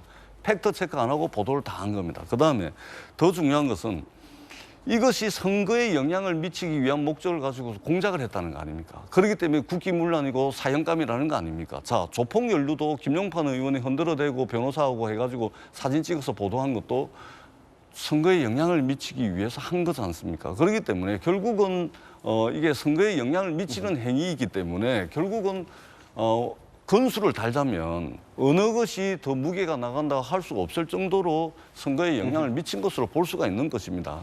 예, 그런 차원에서 이제 말씀을 드리는 것이고, 그렇다면 적어도 건수가 좀 차이가 난다 손 치면 여기는 특별수사팀 꾸렸잖아요. 사형감이면 1급 살인죄면 여기는 뭡니까 그럼? 여기는 적어도 그러면은 제대로 된 수사라도 해야 될 거 아닙니까? 제대로 된 기소를 해야 될 거 아닙니까? 그런데 법원에 의해서 약식 기소는 안 된다, 재판을 하자 이렇게 된 거거든요. 이것이 과연 같은 기준과 잣대냐? 그렇게 보기 어렵다는 거죠. 예, 그렇습니다. 그런가 하면 이 김만배 씨에 대해서 검찰이 윤 대통령에 대한 어떤 명예훼손 혐의를 적용할 가능성이 있다, 이런 보도도 나오고 있는데 김광삼 변호사님 보시기에는 어떠세요? 이게 공직선거법 위반, 그러니까 위반 이 혐의가 공소시효 만료 때문에 좀 명예훼손으로 하는 것 아니겠느냐, 이런 얘기가 나오는 것 같아요. 네, 김만배 씨면 이제 한정해서 얘기하면 저는 이제 명백히 공직선거법 위반이 될 수 있어요. 허위 사실 유포죠. 그런데 공직선거법은 공소시효 6개월이죠. 처벌할 수 없어요. 그리고 지금 돈을 1억 6,500만 원 줬잖아요. 그건 이제 배임 징계가 될 수 있고, 그다음에 청탁금지법 위반이 될 수가 있어요. 그런데 이 중에서 또 더 추가할 수 있는 것이 이제 정보통신망법에 의한 허위 사실에 대한 명예훼손 이건 형량이 상당히 높습니다. 그래서 아마 명백히 이 부분은 죄가 좀 될 것 같아요. 그러면 범위가 어떻게 될 것이냐? 결과적으로 지금 나온 여러 가지 정황을 보면 신양님 김만배 씨가 공무원과 맞다는 것이 어느 정도 인정이 되고요. 거기에 이제 뉴스타파가 또 주도적 역할을 했지 않습니까? 그래서 아마 그 세 부분에 있어서는 죄가 인정될 가능성이 크고요. 나머지 뭐 이걸 받아 쓴 언론에 대해서는 이제 고의성이 있느냐, 진실과 관련된 부분에 있어서는 어느 정도의 노력을 했느냐, 이제 그것에 따라서 죄가 인정 여부가 좀 달라질 가능성이 크다 이렇게 봅니다. 네, 윤석열 대통령 같은 경우에는 관련자들의 처벌 의사를 밝힐 가능성이 높다. 이런 전망, 관측도 나오고 있습니다. 김기현 국민의힘 대표도 인터뷰 논란에 대해서 발언을 했습니다. 이번 논란이 단순 가짜 뉴스 차원이 아닌 공작 뉴스 차원. 그러면서 1급 살인죄와 같은 중범죄에 해당한다고 했습니다. 단순한 가짜 뉴스 차원의 문제가 아니라 치밀하게 기획된 공작 뉴스 차원의 문제입니다. 치밀하게 계획된 1급 살인죄는 과실치사죄와는 천양지차로 구별되는 악질 범죄로서 극형에 처해지는 범죄입니다. 네, 민주당은요, 김기현 대표에 대해서 극우 유튜버의 길을 가고 있다. 이렇게 얘기를 했습니다. 오늘 한겨레 사설 보니까 김기현 대표가 막말로 여론몰이를 한다. 그리고 이런 발언들이 비상식적이다. 이렇게 비판을 하기도 했던데 서지현 비대위원님 보시기에는 어떻습니까? 부대변인 보시기에는 어떻습니까? 네, 저도 좀 동의하는데 좀 이성적으로 좀 이제 생각하고 이성적인 답변이 필요한 것 같아요. 왜냐하면 공작일 수 있습니다. 그러니까 지금 단계에서 모르는 거든요. 지금 단계에서는 언론인의 역할, 즉 어떻게 보면 본인들이 중립적으로 객관적인 사실 그리고 반론 보도 어떤 양측의 입장을 잘 전달했는가에 대한 문제 제기만 하면 100점이시죠. 그런데 그걸 뛰어넘어서 대선 공작이라고 해서 살인까지 해야 된다는 겁니다. 그 언론 장악인 것이고, 그리고 저 김기현 저분이 그 극우 유튜버가 아니잖아요. 우리 대한민국 여당의 대표입니다. 예, 그러면 그런 언론 장악 길들이 오해를 받을 수가 있잖아요. 그래서 지금 문제 제기를 하는 겁니다. 그래서 대선 때 가짜 뉴스를 여러 가지 뭐 공방이 오갈 수 있는 것이죠. 그런 분할을 여당 대표라면 이것을 좀 더 우리가 국민의 눈높이에 맞게 서로 여야 막론하고 높여보자. 이런 식으로 이야기를 해야지 민주당이 뒤에서 공작했다라고 이렇게 단정하고 그리고 거기에 언론인을 누가 민주당이 이야기한다고 언론이 저렇게 공작을 합니까? 그리고 실질적으로 우리 정말 민주당이 김만배 대장동의 몸통이라면 저렇게 조작하지 않습니다. 선거 하루 전날 3일 전이 아니고요. 6개월 전부터 50여 클럽 있잖아요. 박영수 그리고 곽상도 아들 딸 다 화천대유에 있지 않습니까? 만약에 제가 공작을 하면 검찰에다가 박영수하고 곽상도의 아들 딸 저런 비리들을 검찰에 많이 흘렸을 겁니다. 그렇게 되면 더 빨리 50여 클럽 문제 국민의힘 의원들이 연루된 게 더 나타나면 저희들이 유리했겠죠. 그렇게 공작 아닌 공작을 하는 것이지 어떻게 3일 남겨두고 어떻게 언론을 저렇게 하지 않기 때문에 다시 한번 말씀드리지만 앞서서 말씀할 때도 있지만 이 사건 같은 경우에는 여당의 대표 그리고 국민의힘은 그리고 대통령실은 조금 뒤에 빠져주는 게 맞을 것 같습니다. 한편 이재명 대표의 SNS 글이 또 사라졌다는 보도가 나왔습니다. 언제 사라졌는지 그 시점은 불분명한데 김재섭 비대위원님도 이 사라진 SNS 내용 좀 알고 계세요? 뭐 결국엔 대장동과 관련된 몸통이 윤석열 대통령이다, 윤석열 후보다라는 내용이 담겨 있는 SNS 게시물이 이제 삭제가 됐다는 건데 이재명 대표가 그 민주당에서는 굉장히 큰 스피커였기 때문에 누누이 그 대선 후보 이전에도 본인의 SNS가 언제든지 언론 보도를 통해서 나갈 수 있다는 사실을 잘 인지하고 있을 겁니다. 그리고 삭제를 한다고 하더라도 이미 그 SNS 게시물을 바탕으로 한 언론 보도가 사라지는 것도 아닙니다.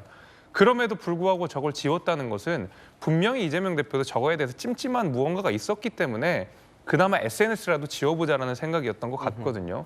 물론 이재명 대표 검찰 수사 받는 과정에 뭐 보좌진이 SNS 써줬다 이런 핑계를 또 대실지는 모르니까 보좌진이 SNS 지웠다라고 얘기할지는 모르겠습니다만은 적어도 이 사건과 관련해서 이재명 대표가 찜찜한 게 있었다라는 거고 왜 그러냐면 대선 후보 토론장에서 저 언론 기사를 가지고 와서 윤석열 후보를 공격하면서 대장동의 몸통이 내가 아니라 당신이다라고 주장했기 때문에 실제로 문제가 되는 겁니다. 뉴스타파 보도 자체도 큰 문제지만 그걸 인용하고 그것을 대선 국면에서 직접 이재명 대표가 언급하고 윤석열 후보를 공격하는 데 사용됐기 때문에 더 큰 문제가 되는 거거든요. 근데 저걸 슬그머니 지었다고 하는 것은 이재명 대표 스스로도 이게 굉장히 큰 문제인 것을 본인 스스로가 잘 지각하고 있을 것이라고 생각하기 때문입니다. 네.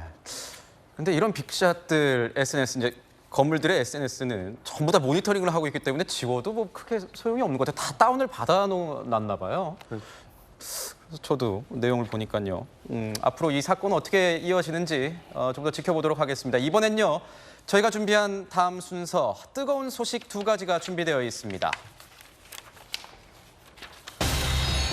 첫 번째 주인공은 송철호 전 울산시장과 황운하 민주당 의원입니다. 문재인 정부 청와대 이른바 울산시장 선거 개입 의혹 사건으로 재판에 넘겨진 송철호 전 시장과 황운하 의원에게 이 검찰이 각각 징역 6년과 징역 5년의 중형을 구형했습니다. 2018년 6월 13일 지방선거를 앞두고 청와대가 문재인 전 대통령의 친구로 알려진 송 전 시장의 당선을 돕기 위해 조직적으로 개입했다는 내용. 검찰은 당시 여권 관련자들을 대거 기소했고 3년 7개월이 지난 뒤에야 재판 절차가 마무리 수순에 들어가게 됐습니다. 이렇게 결심 공판이 나오기까지 1심 재판에서 4년에 가까운 시간, 44개월, 45개월에 가까운 시간이 걸린 건데 시청자 여러분들은 어떻게 생각하실지도 좀 궁금합니다. 검찰이 이 사건을 재판에 넘긴 게 2020년 초입니다. 그 이후에 김미리 부장판사가 증거 목록을 피고인별로 따로 만들어달라 이런 요구를 하면서 본 재판은 시작조차 하지 못했습니다. 결국 공판 준비 기일에만 1년이 넘는 시간이 걸린 건데 지금 여러 가지 지연이 나오고 있습니다. 검찰 당시 이성윤 검찰 이 서울중앙지검장뿐만 아니라 이 재판 지연의 원인으로 김명수 대법원장 산하 우리법연구회 출신으로 알려진 이 김미리 부장판사에 대한 지적도 나오고 있는데 김광삼 변호사님은 보시기에 법조계 어떤 같은 분으로서 어떻게 보십니까? 재판이 이제 너무 늦어진 건 맞죠. 거기에 대해서 이제 변명의 여지가 없어요. 물론 이 사건 자체가 간단한 사건은 아니에요. 그래서 일반 사건에 비해서는 시간이 좀 많이 걸리는 사건입니다. 그런데 처음에 이제 기소가 된 다음부터 이제 문제가 생기기 시작해요. 왜냐하면 우리가 이제 공판 준비기일은 일반적인 사건은 보통 한 번 하고 끝납니다. 그렇죠. 좀 복잡한 사건은 한두 번 할 수 있어요. 경우에 따라 3번 할 수 있다고 쳐요. 근데 이 사건은 공판 준비 기일만 6번 했어요.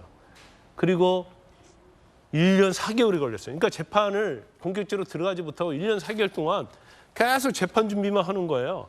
그럼 뭔 재판 준비 이렇게 할 게 많아서 아무리 복잡한 사건이라도 1년 4개월 동안 공판 준비를 하는 겁니까? 이건 재판장의 소송지휘권이 잘못됐고 지금 많이 논란이 있었어요. 그 당시에 부장판사가 이제 합의부이기 때문에 이제 부장판사가 있는데 그 당시 부장판사가 이제 우리법 연구했기 때문에 더 말이 많았고요. 네. 또 이렇게 하다가 갑자기 본인이 병가를 내고 휴직을 해버립니다. 그러니까 재판이 이제 원점으로 또 돌아가는 거예요. 그러면서 재판부터 계속 바뀌고 그러면서 무려 기소된 다음에 3년 7개월에 걸린 거예요. 그래서 물론 징의도 한 100명 가까이 되고 징의 나왔다 안 나왔다 나오는 징의는 있고 안 나오는 징의는 있어서 지연은 될 수 있겠지만 이것은 해도 너무 했다는 생각이 들고 결과적으로 이렇게 3년 7개월 걸리면서 송철호 시장 임기 끝났잖아요. 네. 그다음에 지금 황운하 의원 내년 11월이 총선 있잖아요. 결과적으로 면죄부를 준 거예요. 그래서 선거와 관련된 사건은 6개월 안에 끝나도록 법에 딱 규정되어 있는데 1심 6개월, 2심, 3심은 3개월씩. 그렇죠. 그런데 지금 1심 아니에요. 오히려 법원에서 규정을 위반하는 이런 경우가 있는 거죠. 네, 아무리 강제력 없는 훈시 규정이라지만 1심 6개월, 2심, 3심 3개월씩 이 정도의 재판 지연은 법원이 저지른 심각한 불의라는 사설의 내용도 소개를 시켜드리겠습니다. 어제 재판에 출석한 송철호 전 울산시장과 황운하 의원의 이야기도 들어보도록 하겠습니다. 수사 청탁 전혀 없으셨다고 알고 있을까요? 네, 없었습니다. 경찰의 정당한 업무 수행을 그를 표적 수사로 둔갑시켜 놓았습니다. 저는 무죄를 확신하고 있습니다. 수사 관련 청탁은 없었다고 생각하십니까? 청탁도 없었고 하명도 없었고 검찰의 주장은 전부 거짓말입니다. 전부 거짓말이다. 두 사람은 혐의를 부인했지만요. 검찰의 시각은 다릅니다. 어제 재판에서 이렇게 질타하기도 했습니다. 이 사건이 유례 없는 관건 선거 사건이었다. 치졸하고 음험한 범죄다. 강하게 비판을 했습니다. 서재현 우리 부대변인님께 여쭤봐야 될 것 같아요. 검찰의 이런 비판을 어떻게 보십니까?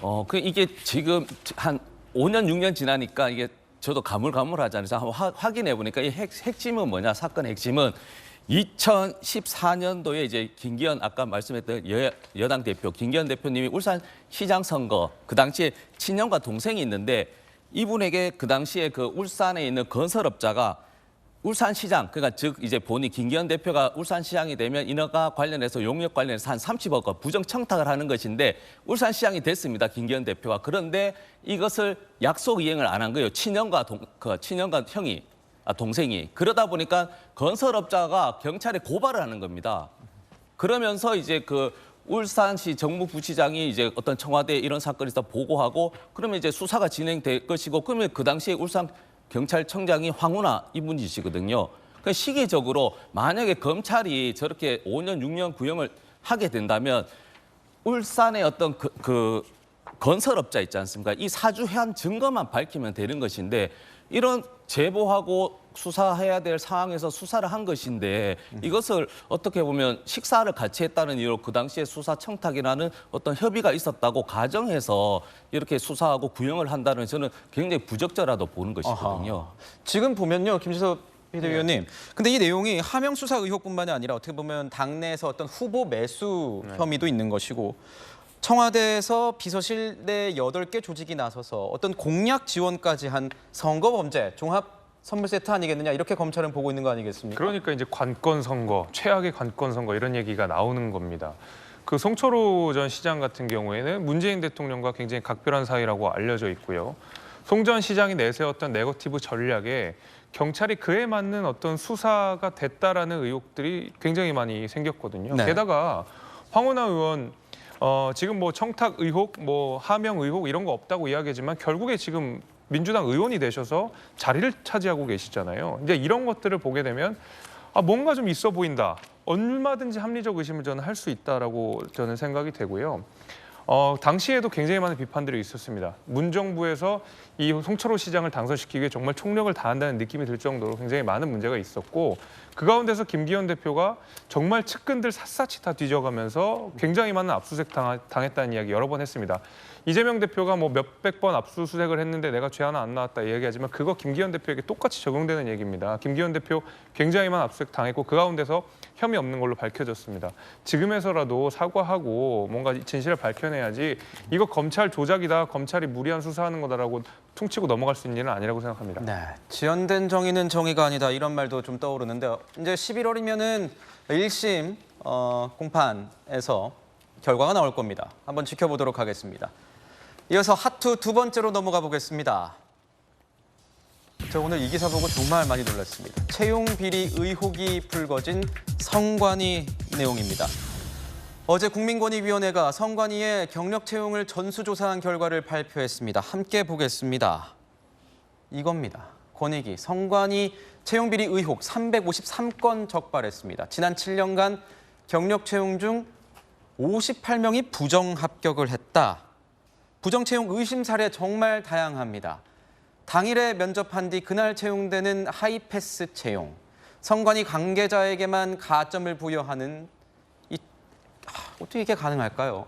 내부 게시판에만 채용 공고를 게시하고 자격 충족 경쟁자는 오히려 탈락시키고 자격 미달 응시자는 합격을 시키고 이거 어떻게 이럴지 저는 진짜 전재수 의원이에요. 예. 아니 어떻게 이런 게 있을 수가 있습니까? 그러니까 지난번에 이제 중앙선거관리위원회 문제가 터졌을 때 저희들이 이제 많이 비판을 했지 않습니까? 네. 그런데 국민권익위원회 일단 이게 수사가 아니고 국민권익위원회 전수조사를 한 것이죠. 그리고 이 전수조사도 전체 중앙선거관리위원회 직원들 대상으로 한 것이 아니고 개인정보 동의를 해주신 분들 한 40% 정도 된다 그러더라고요. 41%, 네. 나머지 60%는 하지 못한 상황에서 이런 결과는 상당히 이제 놀라운 결과라고 할 수가 있습니다. 이게 중앙선거관리위원회는 정치적 중립성이 엄격하게 보장이 돼야 되기 때문에 헌법과 법률에 의해서 기관 운영의 독립성이 철저하게 보장이 됩니다. 그런데 기관 운영의 독립성을 너무 이제 강조하다 보니까 사실은 국민 세금을 쓰는 모든 기관은 견제와 균형의 원리 위에 서 있어야 되거든요. 견제하는 데도 있고 또 자정 기능도 있고 그래야 되는데 이게 독립기관이라는 독립성이 보장되는 기관이라는 것이 너무 강조되다 보니까 오히려 자정 능력도 좀 상실하고 견제 기능이 이 견제라는 원리가 작동하지 않은 것이 아닌가 그런 네. 생각이 들고요. 이번 참에 견제의 원리가 제대로 작동하고 그러면서도 선거의 중립성을 확보하기 위해서 독립적 기관을 또 기관으로서 보장을 해주는 이런 이제 제도적인 좀 보완책이 필요할 것 같고 또 일부 중앙선거관리위원회에서 국민권익위원회의 조사 결과에 대해서 억울해하는 측면들이 있는데 기왕에 이제 수사기관의 수사를 의뢰를 했습니다. 그렇기 때문에 나머지 60%에 대해서도 수사기관의 수사를 통해 가지고 조금 더 밝혀져야 될 필요가 있다고 생각을 합니다. 아니 서재현 부대변인님. 지금 보면요, 이 공정 채용 굉장히 중요한 거 아니겠습니까? 문재인 정부에서도 많이 얘기했던 내용으로 저는 듣고 있는데 이게 어떻게 보면은 그러니까 이 선관위가 자료 제출을 거부하는 데다가 또 이 정보 자료 제출 동의한 게 40% 정도밖에 안 된다는 거예요. 이건 어떻게 보면 비리 조사에 조직적으로 대항하고 있는 것 아니냐 이런 지적까지도 나오고 있는 건데 어떻게 보세요? 그러니까 본인들이 더 잘 아는 것이죠. 그리고 뭐 경쟁 채용이든 뭐 공개 채용이든 그 사실 채용의 제도 문제는 아닙니다. 문제 의식 문제인 것이죠. 제도가 아무리 잘 갖춰지더라도 의식이잖아요. 예를 들어 뭐 저는 뭐 얘기했지만 뭐 낙하산 이사 뭐 여러 가지 코드 인사 있을 수 있으면 그러나 경력에 맞춰야 되잖아요. 그리고 그 단체 기관에 도움이 돼야 되잖아요. 어떻게 보면 금융에 대해서 특화된 사람이 갑자기 예술 분야에 간다든지 그리고 검찰에 특화된 사람이 갑자기 또 금융에 간다든지 이런 부분이 문제가 되는 것이지 저는 제도의 문제보다 의식의 문제 그리고 더 나가서 이런 것은 기관에서 좀 힘들지만 좀 내부 고발이라기보다는 이런 혁신을 위해서 목소리가 좀 우선적으로 그리고 용기 있게 나올 필요도 있다고 생각합니다. 네. 선관위 입장도 들어보겠습니다. 선관위는요 이렇게 얘기를 했습니다. 권익위의 조사 결과를 존중한다. 하지만 일부 사안에 대해서는 의견차가 있어서 수사를 지켜보겠다. 좀 마땅치 않다. 일부 조사 마땅치 않다. 이렇게 얘기를 하고 있는 것 같아요. 뭐 당연히 뭐 일부에 대해서 불만이 있을 수 있겠죠. 왜냐하면 이제 권익위 조사가 자신들의 의견을 이제 반영하지 않았다는 건데 선관위 자체가 이제 독립성이 있는데 독립성이 있으면 사실은 거기에 걸맞는 그런 어떤 시스템이 갖춰져야 하고 행동을 해야 한다고 봐요. 그런데 너무 독립적으로 강조하다 보니까 이제 불법의 사각지대에 늪에 빠져 있는 거예요. 지금 7년 동안 전수조사한 건데 그 이전 것까지 합치면 얼마나 많았을까. 더군다나 개인정보 동의를 해달라고 했는데 한 사람은 40%밖에 안 된다는 거예요. 그럼 나머지 60%는 뭐가 문제 있다는 거 아닙니까? 그러면 이거 자체의 결과는 빙산의 일각이다 이렇게 볼 수밖에 없어요. 이전에 우리가 이렇게 비리 많이 나오고 그러면 뭐 LH도 있고 여러 가지 많은 문제가 있었지만 이 선관위에 대해서 이제 권익위에서 조사를 하면서 여러 가지 신조어가 나왔어요. 깜깜이 채용. 그러니까 외부 사람은 채용을 하는지 안 하는지 모르는 거예요. 내부 게시판이 인터넷에 올려있는 내부 게시판이 아니고 선관위 사무실 가면 벽에 붙어있는 내부 게시판이에요. 그러니까 내부적인 사람이 2명 정도 해서 다 채용하고 그다음에 하이패스 채용이라고 해가지고 당일에 다 끝냅니다. 그렇죠. 그날 하고 그날 합격시키고 다 하는 거예요. 짜고 치는 뭐 고스톱이다 이렇게 얘기할 수밖에 없는 거죠. 우리가 저는 돌직구에서 형아 찬스라는 또 신조어를 했거든요. 형아 찬스. 우리가 이제까지 아빠 찬스만 있었는데 선관위에는 또 형아 찬스가 있었던 거예요. 정말 설상가상. 뭐 어떻게 이런 일이 일어날 수 있는지 참 의아합니다. 한 사설 내용 이렇게 얘기하더라고요. 선관위는 독립적 헌법기관을 내세워 아무런 감시나 견제를 받지 않고 자기들끼리 특권을 누리는 신의 직장을 만들었다. 그런데도 반성하고 개혁하기는커녕 정하고 은폐하기 바쁜 것 같다. 수사 지켜보도록 하겠습니다. 자, 다음 주제 한번 넘어가 보겠습니다. 북한이 김정은 국무위원장의 방러 사실을 공식 발표했습니다. 2019년에 이은 김정은의 두 번째 러시아 방문, 그리고 푸틴과의 회담, 국제사회에 어떤 파장을 불러올까요? 세 번째 주제 공개하겠습니다.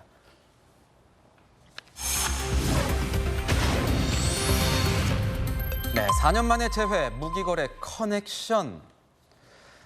김정은은 그제 전용 열차인 태양호를 타고 평양에서 러시아로 출발했습니다. 오늘 아침 연해주 핫산역에 도착한 소식도 이제 보도가 되고 있는 것 같은데, 이르면 오늘이나 내일 푸틴과의 회담이 이뤄질 것으로 관측되고 있습니다. 자, 그제 저녁 전용 열차를 타고 밤 시간대를 활용해서 느린 속도로 이동 중이다. 아마 오늘이나 내일쯤 회담이 일어나지 않겠느냐. 자, 이거는 출발한 사진입니다. 오늘 보도된 북한 매체를 통해서 오늘 보도된 출발 당시의 사진입니다. 자, 빨간 카펫이 깔려 있고 그 위에서 북한의 국가 지도자급들과 인사를 나누고 있는 모습. 자, 저 여성은 최선희 외무상으로 지금 보이고 있고요. 군부 관계자들과 인사를 나누고 있습니다. 자, 그 태양호 앞에 타기 전에 손인사를 나누고 있는 김정은의 모습입니다. 전성훈 전 청와대 국가안보전략비서관 나오셨는데, 네. 김정은이 4년 전에 러시아로 갈 때도 밤 시간대에 이동을 했습니다. 이번에도 밤에만 이동을 했는데, 이게 한미 이 정보 자산을 피하려는 어떤 의도다, 이렇게 보아야 될까요? 김정은으로서는 아무래도 노출을 원치 않았겠죠. 여러 가지 보안상의 문제도 있고, 또 특히 이제 이번에 미국에서 먼저 김정은의 러시아 방문 사실을 발표하니까 그것도 이제 좀 부담이 되고 해서 가급적 보이지 않는 쪽으로 동선을 잡은 것 같습니다. 시점도 그렇고. 네. 근데 지금 보면은 속도가 이 정도면 거의 예전에 비둘기호 기억하실지 모르겠는데 역 하나씩 들려서 가는 비둘기호 같은 느낌이에요. 그만큼 보안에 신경을 쓰는 건가요? 아니, 그건 이제 보안이라기보다는 북한의 그 열차 그 철로 사정이 상당히 열악합니다. 네. 그 대부분의 지역이 그 일제 시대에 만들어 놓은 철로가 그대로 있기 때문에 그 속도를 낼 수가 없어요. 그래서 아무리 열차는 김정은이 타고 있는 열차는 방탄 열차라고 하더라도 그 레일이 이제 그 부실하기 때문에 속도를 낼 수가 없는 거죠. 네. 그러다 보니까 당연히 이제 장시간 그 열차 여행을 할 수밖에 없는 그런 사정인 것 같습니다. 네, 얼마 전에 동아일보에서도 단독 보도를 하긴 했지만, 네. 테러 공공연하게 요즘 좀 일어나고 있다는 정황도 좀 대북 소식통 통해서 들린다, 이런 얘기도 있었고, 네. 김정은 위원장 같은 경우에는 비행기가 아니라 특히 열차 이동을 고집하는 이유는 선대부터 내려오는 그런 겁니까? 그렇습니다. 김일성 때부터 거의 아버지 김정일도 그렇고 가급적 비행기를 좀 안 타려고 하는 속성들이 있어요. 아무래도 그 테러에 대한 그 비행기 같은 경우에는 테러가 한번 이루어지면 대책이 없지 않습니까? 네. 최근에 그 러시아 푸틴의 측근이었던 프리고진. 이 사람 비행기 타고 가다가 거기서 내부 폭발로 인해서 사망했잖아요.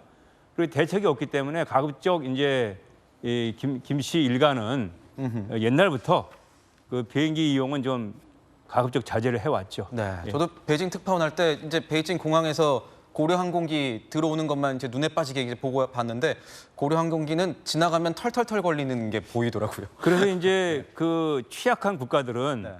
자국 비행기를 안 타고 이제 강대국 비행기를 빌려 타는 경우가 그런 있습니다. 경우도 있다고 하더라고요. 최근에 그 젤렌스키 그 우크라이나 대통령이 네. 그 일본에서 있었던 그 G7 회의에 초청됐지 않습니까? 그때 그 사람이 타고 온 비행기가 프랑스에서 내어준 그 국적기였어요.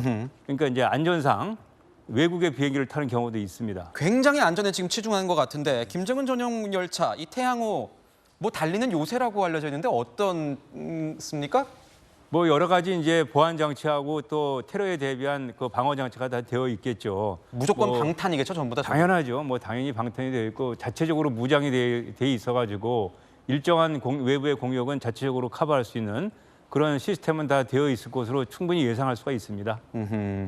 이게 보니까 방탄 차량에다가 저기에는 대포도 실려 있고 화학 관련된 공격에도 막을 수 있는 이런 어떤 스펙이 있지 않겠느냐, 이런 얘기도 나오더라고요. 특히 그 2004년도에 김정은의 아버지 김정일 시대에 김정일이 이제 중국을 방문하고 들어오는데 네. 그날 그 평북 용천역이라고 있어요. 그 용천역에서 대규모 폭발 사고가 있었습니다. 시차가 좀 있었지. 만약에 그때 김정일의 열차가 거기서 그 기차가 가고 있었으면 아마 김정일 사망했을 거거든요. 그래서 김정일 본인도 그때 자신을 향한 테러라고 이렇게 판단을 했었대요. 이제 그런 그 위험성도 있기 때문에 그 2중, 3중으로 보안 장치는 강화를 했을 겁니다. 네, 화물칸에는 방탄 차량까지 이제 실려 있다는 얘기가 들리는데 러시아에서는요.